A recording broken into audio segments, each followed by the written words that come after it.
থানাধীন এনসিপির এক নেতার বিরুদ্ধে বিয়ের প্রলোভন দেখিয়ে ধর্ষণের অভিযোগ করেছেন এক নারী। মামলা করতে গেলে থানা অভিযোগ আমলে না নিয়ে নাম হচ্ছে এনসিবি। 8 বছর যেহেতু আপনার সাথে রিলেশন করে ফেলছে, ও ভুল করে ফেলছে, ফিজিক্যাল রিলেশনও করে ফেলছে। এখন বাংলাদেশে ভদ্র সমাজের মানুষগুলা সারজিৎ এবং তার আর নেতাকর্মীর লোকে যে মাগির ঘুরে, এই মাগির মনিরে কোনোদিন ফাউল কাজ করে না। মনির হলো নাম্বার 1 পিস। সুন্দরী তরুণীদেরকে নিয়ে আইনা দর্শক, ভিডিও টাইটেল এবং থাম্বনেল দেখে বুঝে গিয়েছেন হয়তো বা আজকে আমি কোন বিষয়ে কথা বলতে চাচ্ছি। সম্প্রতি সময় যে দুটি বিষয় খুবই গুরুত্বপূর্ণ, বাংলাদেশে এর আগে এরকমের ঘটনা কখনো ঘটেছে কিনা সেটি নিয়ে প্রশ্ন রয়েছে। দর্শক, সেই সকল গুরুত্বপূর্ণ কিছু তথ্য নিয়ে আজকের ভিডিওটি উপস্থাপন করতে যাচ্ছি। ধৈর্য সহকারে সম্পূর্ণ ভিডিওটি দেখার অনুরোধ থাকছে। আর এরকম নিত্য নতুন ভিডিও পেতে অবশ্যই চ্যানেলটিকে সাবস্ক্রাইব করে পাশে রাখা বেল বাটনটি অন করে দেবেন, তাহলে প্রত্যেক মুহূর্তের আপডেট নিউজগুলো পৌঁছে যাবে আপনাদের কাছে।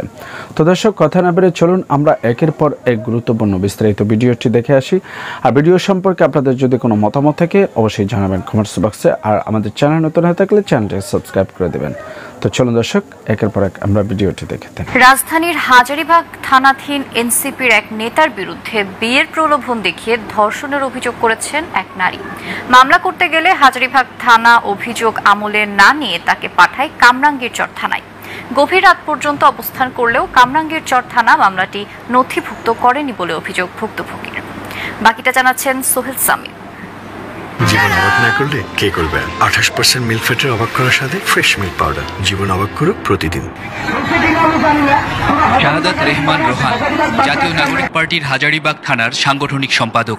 ভুক্তভোগী নারীর অভিযোগ তার বিরুদ্ধেই। ওর নাম হচ্ছে শাহাদাত হোসেন রোহান। ওর দলের নাম হচ্ছে এনসিবি, সাংগঠনিক সম্পাদক। আসামি নিজেই দলবল নিয়ে হাজারীবাগ থানায় গিয়ে মামলা নিতে দেয়নি বলে অভিযোগ ভুক্তভোগীর স্বজনের। আমরা হাজারীবাগ থানা যাওয়ার পরে আমাদেরকে উনি এক কথা বলতেছে যে থাক, সমাধান হয়ে যান, নিজেরা আর দরকার নেই, 8 বছর রিলেশন করছেন, বাদ দেন। পরে আমরা বলছি কেন আমরা বাদ দিব? তাহলে আমরা যাই, কোর্টে যাই। পরে কোর্টে যাওয়ার পর আপনারা কামরাঙ্গীরচর থানায় চলে যান। ওই নারীও আসামির বাড়ি হাজারীবাগ থানায় হওয়া সত্ত্বেও ধর্ষণের ঘটনাস্থল কামরাঙ্গীরচরে হওয়ার অজুহাতে কামরাঙ্গীরচর থানায় যোগাযোগ করতে বলা হয়। গভীর রাত পর্যন্ত কামরাঙ্গীরচর থানায় অবস্থান করলেও পুলিশ মামলা নেয়নি বলে অভিযোগ ওই নারীর। 8 বছর যেহেতু আপনার সাথে রিলেশন করে ফেলছে, ও ভুল করে ফেলছে, ফিজিক্যাল রিলেশনও করে ফেলছে। এখন আর কি করবেন? নেক্সটে যেতে আর না করে এরকম আমরা একটা কিছু করে দিই। পুলিশ বলছে ঘটনাস্থল শনাক্তের চেষ্টা চলছে, সত্যতা পাওয়া গেলে ব্যবস্থা নেওয়া হবে। বন্দর কেন্দ্রিক আন্দোলন থামিয়ে দিতে 5 লাখ টাকা চাঁদা আদায়ের অভিযোগ উঠেছে এনসিপি চট্টগ্রাম মহানগর শাখার এক নেতার বিরুদ্ধে। তবে অভিযুক্ত নিজামুদ্দিন তা অস্বীকার করেন। এই ঘটনায় উল্টো বাকশাসের আরেক নেতার উপর দায় চাপান তিনি। তদন্ত করে দোষীদের বিরুদ্ধে ব্যবস্থা নেওয়ার দাবি জানায় সংগঠনের নেতাকর্মীরা। রান্নায় আমার ভালোবাসা Jamuna gas stove. Jamuna gas stove, আধুনিক, নিরাপদ ও দীর্ঘস্থায়ী। হ্যাঁ ভাই, চাঁদাবাজির এই কথোপকথন জাতীয় নাগরিক পার্টি চট্টগ্রাম মহানগর শাখার যুগ্ম সমন্বয়ক নিজামুদ্দিন ও তার অনুসারী আফতাব হোসেন রিফাতের। বন্দরে আন্দোলন দমাতে 5 লাখ টাকা নেয়ার পর আরো 5 লাখ টাকা নিতে বলেছিলেন নিজাম। অডিওটি ভাইরাল হওয়ার পর থেকেই চলছে আলোচনা সমালোচনা। অভিযুক্ত নিজামের দাবি এটি মে মাসের ঘটনা। রিফাতকে মারধর ও আটকে রেখে বাকছাস চট্টগ্রাম মহানগরের সভাপতি প্রার্থী রিজাউর ও তার অনুসারীরা এটি জোরপূর্বক রেকর্ড করেছে। তবে নিজামের বিরুদ্ধে আগেও 2 কোটি টাকা চাঁদা না পেয়ে ব্যবসায়ীকে পুলিশে তুলে দেওয়ার অভিযোগ রয়েছে। সে আমাকে প্রতিপক্ষ ভাবতেছে রিজাউর, হয়তো আমি জানি না কেন। তবে তার ভাই ব্রাদার যেটা করতেছে সেটা একদম নোংরামি। আমি ওপেন চ্যালেঞ্জ করছি ডিজেপাই বা এনএসআই যারা আছেন, গোয়েন্দা সংস্থা যারা আছেন, তারা এটাকে যাচাই বাছাই করুন। যদি ন্যূনতম 1% সততা পেয়ে থাকে, আমি আমার রাজনীতিক কেরিয়ার থেকে আজীবনের জন্য সরে দাঁড়াবো। একই দাবি করেন আরেক অভিযুক্ত আফতাব হোসেন রিফাতও। তারা আমাকে 9টা মোবাইল, 9 থেকে 10টা ফোন আমার সামনে ধরে জোরপূর্বক এই ভিডিওটা করে। আর নিজাম ভাইয়ের সাথে যেহেতু আমার ছোট ভাই বড় ভাইয়ের সম্পর্ক, উনি ভাবছে যে আমরা অল টাইমে আমরা কিন্তু দুষ্টামি করি। ঘটনার সাথে নিজের সম্পৃক্ততার কথা অস্বীকার করে অভিযুক্তরা তার নাম জড়িয়ে দেওয়ায় ক্ষোভ প্রকাশ করেন রিজাউর। চট্টগ্রামে কোনো কিছু হোক না হোক, রিজাউরকে বাঁচাবেই, এর একটা অবস্থা দাঁড়ায় গেছে। কেউ বাঁচতে চাইলে রিজার্ভ, এই জিনিসটা বুঝলাম। ঘটনাটার সাথে হচ্ছে যুক্ত হচ্ছে মীর রোহানরা, আগ্রাবাদের মীর রোহানরা। আমার বাসা এখানে খুলছি।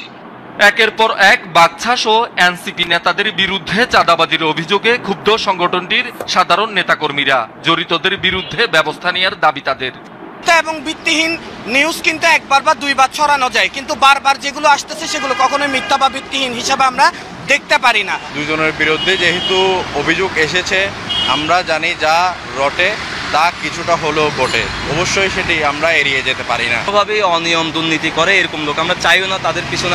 বিএনপিকে জড়িয়ে অপপ্রচার করায় নাগরিক পার্টির নেতা সার্জিস আলমের বিরুদ্ধে আদালতে মানহানির মামলা করেছেন। সার্জিস আলম চাঁদাবাজির অভিযোগ করেছিলেন বিএনপি নেতার বিরুদ্ধে। একটু আপনার কাছে জানতে চাই, এখন কি আর অন্যের বিরুদ্ধে চাঁদাবাজির অভিযোগ তোলা যায়? আপনাদের দলেরই তো একাধিক নেতাকর্মীর বিরুদ্ধে চাঁদাবাজির অভিযোগ। দেখেন, এখানে গণতান্ত্রিক যে প্র্যাকটিস, যে চর্চাটা থাকা উচিত। এখানে বলা হচ্ছে আলটিমেটলি যে যাকে হত্যা করা হয়েছে, ওইখানে কিন্তু তথ্যগুলো সবাই আপনারা লোকালি খবর নিয়ে নিন যে আলটিমেটলি ওইখানে প্রত্যেকটা যে মার্ডার হচ্ছে বা বড় বড় যে ঘটনাগুলো ঘটছে, যেগুলো হয়তো টেলিভিশনের স্ক্রিনে কম রিল হয়, আর নাগরিক পার্টির কেউ একজন ওইদিকে হাঁচি মারছে, ওটা দেখা যায় এখন ঘন্টার পর ঘন্টা রিলে থাকে। সার্জিস আলম লেজিটিমেটলি ক্লেম করছে, ওটার তো কাউন্টার কেউ দিতে পারেন। ওটা নিয়ে যে 10 কোটি টাকার মানহানি মামলা করে যে উদাহরণ সৃষ্টি করা হলো, একদিকে বলা হচ্ছে যে আমরা সম্প্রীতির রাজনীতি চাই, ওদিকে এই কি সাইনটা দেয়া হলো যে রাজনৈতিকভাবে লেজিটিমেটলি একটা গণতান্ত্রিক একটা জায়গায় একটা দলের কেউ বলতে পারে। এখন সেটাকে তো আমি কাউন্টার করতে পারি। বাচ্চু ভাই একটা কথা বললে বাচ্চু ভাইয়ের কথাতে আমি কথা দিয়ে কথার উত্তর দিতে পারবো।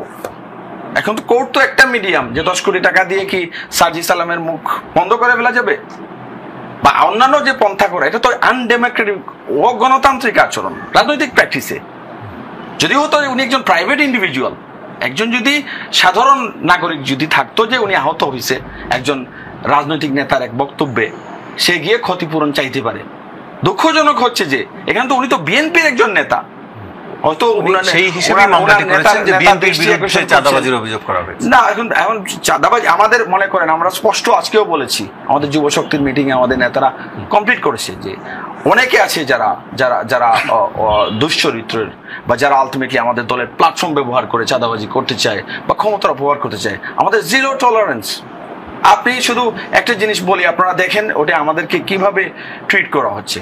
মনে করেন ভুল সিদ্ধান্ত 5ই অগাস্টে আমাদের দলের নেতাকর্মী কয়েকজন গিয়েছেন, ওইখানে আপনার আলটিমেটলি আইন শৃঙ্খলা রক্ষা করেন বা ডিজিএফআই এর প্রেসক্রিপশনে পুরো ঘন্টার পর ঘন্টা 2 দিন 3 দিন রিল করে কন্টিনিউয়াস প্রচারণা প্রপাগান্ডা চালানো হয়েছে, যেন মনে হয়েছে যে এরা ওইখানে গিয়ে কার সাথে, আপনারা ক্লারিফাই করেন পিটার হাসের সাথে মিটিং হয়েছে কিনা, পরে কোন মিডিয়ায় পরে এটা আবার এটা প্রত্যুত্তর দেবে বা ক্লারিফাই করবে। এখন মূল পয়েন্ট যেটা আপনার প্রশ্নের। দর্শক, এতক্ষণ পর্যন্ত আপনারা যারা ধৈর্য সহকারে আমাদের ভিডিওটি দেখেছেন, আপনাদের কাছে কি মনে হয় আবার আপনাদের মতামত অবশ্যই জানাবেন কমেন্টস বক্সে।